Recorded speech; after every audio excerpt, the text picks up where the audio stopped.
원표의 대표작 중 하나인 영화. 성룡에게 그의 최고의 역작 폴리스토리가 있다면 원표에게는 바로 이 영화 집법선봉이 있죠. 홍콩 영화계에 존재하는 홍금보와 성룡이라는 두 개의 큰 산에서 벗어나기 위해 절치부심하고 자신의 모든 것을 쏟아부은 영화라고 해도 과언이 아닌 작품이라 하는데 주저함이 없다라고 할 수 있습니다. 그로 인해서 강도 높은 스턴트들을 전면에 배치하여 마치 두 거물들을 상대로 무언의 경쟁을 하는 듯한 느낌이 물씬 풍길 정도의 위험천만한 장면들의 연속을 보여주고 있었다고 할 수 있죠. 특히 외줄 하나에 의지하여 경비행기에 끌려가다가 비행까지 하는 보고도 믿기지 않는 스턴트는 후에 성룡이 폴리스토리 3에서 보여줬던, 그리고 톰 크루즈의 미션 임파서블 폴아웃이 보여준 헬리콥터 스턴트에 영감을 준 것이 아닐까 싶은, 이 시절 이 영화를 감상했던 관객들에게는 아이코닉한 스턴트로서 두고두고 회자되는 명장면이라 할 수 있을 것입니다.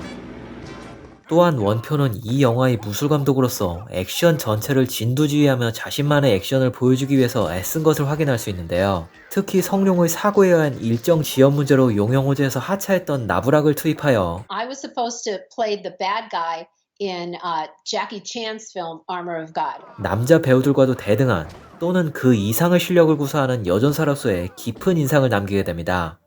물론 고난도의 움직임에서 원표의 대역 또는 원표가 아닌 다른 남자 배우 대역들의 모습을 발견할 수 있고 고위험도 스턴트에서야 당연히. 그런데 다른 분들은 어떻게 느끼셨는지 모르겠지만 이 장면은 성룡의 차이니스 조디악에 등장하는 이 액션씬에 대한 레퍼런스로 활용되지 않았을까 하는 조심스러운 추측을 해보게 됩니다. 여러모로 되게 비슷하지 않나요? 그리고 원표가 심혈을 기울였던 본인의 격투 액션 연출의 경우 현대물 액션임에도 불구하고 무술형 투로를 사용한다거나 액션과 타격, 리액션을 나누는 컷 전환 방식, 그리고 굉장히 정교한 타이밍으로 고난도 동작이 섞인 스턴트를 집어넣고 가짜 다리를 사용한다거나 손에 신발을 신고 얼굴을 타격하는 최소한의 안전장치가 아닌 얼굴에 실제로 발차기를 꽂아넣는 무자비한 타격 리액션까지 준 홍가반 멤버인 원표답게 홍금보 영화에서 볼 수 있는 연출 공식을 거의 그대로 따르게 됩니다.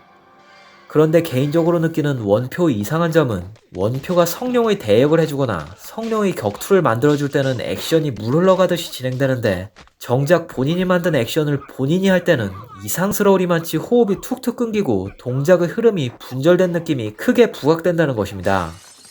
도대체 왜 그럴까요? 참고로 스턴트를 잘하는 원표도 대역을 사용합니다. 그리고 그 대역은 우리의 전가락이 맡고 있고요.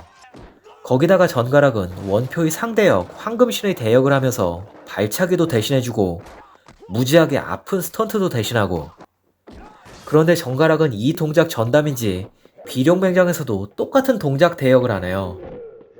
어쨌든 이렇게 시종일관 원표 주도로 진행되던 액션이 영화 말미의 비행기 경납고 액션씬에 이르러서는 촬영 현장에 놀러왔던 홍금보의 무술 주도에 의해서 완벽한 홍금보 액션으로 마무리 짓게 됩니다.